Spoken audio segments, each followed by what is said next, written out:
ஒருங்கிணைப்பாளர், சுதேசி வணிகர்களின் காவலன்,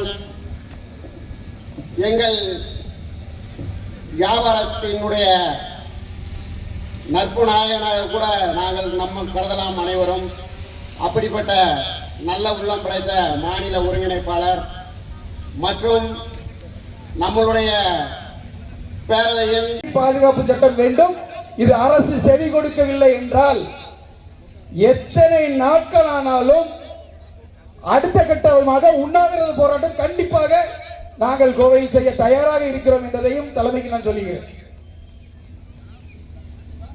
அதே மாதிரி கரண்ட் பில்லு, யாரு பாண்டவர்கள் யாரு கௌரவர்கள் சின்ன விஷயம்தான். இன்னைக்கு நம்மளுக்கு அதான் நம்ம வாழ்க்கையில நடந்து கொண்டிருக்குது. அதாவது பாண்டவர்கள் என்பது வேற யாரும் இல்லை, ஐம்புலம் கண் வாய் மூக்குன்னு சொல்றோம்ல, அது நம்மளை தான் சொல்லும். அதே போல கௌரவர்கள் யார் என்றால் 100 இச்சைகள். 100 இச்சைகள் என்றால் என்ன? Amazon, Flipkart, Walmart, Swiggy, Zomato, இது போல அந்நிய சக்திகள். அதுதான் 100 இச்சை. ஓகேங்களா? அப்ப நீங்க கேட்கலாம், நடுவுல கர்ணன் கேட்டால் கிருஷ்ணன் அவர் யார் என்றால் பார்த்தசாரதின்னு சொல்லிட்டு அந்த சப்ஜெக்ட்ல வரும். அப்படி என்றால் படகை ஓட்டி நேரு வழிக்கு கொண்டு செல்பவர். அவர் வேறு யாரும் இல்லை, நம் மாநில தலைமை ஒருங்கிணைப்பாளர் மு அருண்குமார் தான் அந்த கிருஷ்ணன் என்பவர். அதாவது ஆன்லைன் பக்கம் போகாமல் நியாயமாக தொழில் செய்கின்ற நம்மளை உருவாக்கி நல்வழி கொண்டு போகின்ற அருண்குமார் தான் இன்று நமக்கு பேரவைக்கு கிருஷ்ணனாக செயல்பட்டு கொண்டிருக்கிறார்.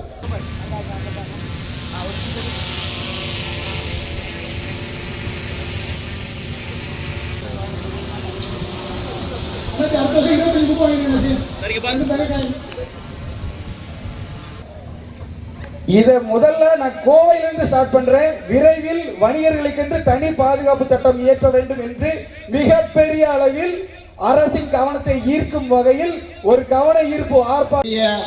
அனைத்து நிலை நிர்வாகிகளே, உங்கள் அனைவரையும் இந்த மாலை நேரத்தில் வரவேற்பதில் மிக்க மகிழ்ச்சி அடைகிறேன். அதாவது இந்த கோவில்பட்டி மண்ணுக்கே ஒரு பெருமை உண்டு. இதற்கு ஒரு பாதுகாப்பு சட்டம். எப்படி நீங்கள் அரசு அலுவலகங்களிலோ மருத்துவமனைகளிலோ நீங்க போய் இன்னைக்கு ஒரு தகராறு பண்ண முடியாது.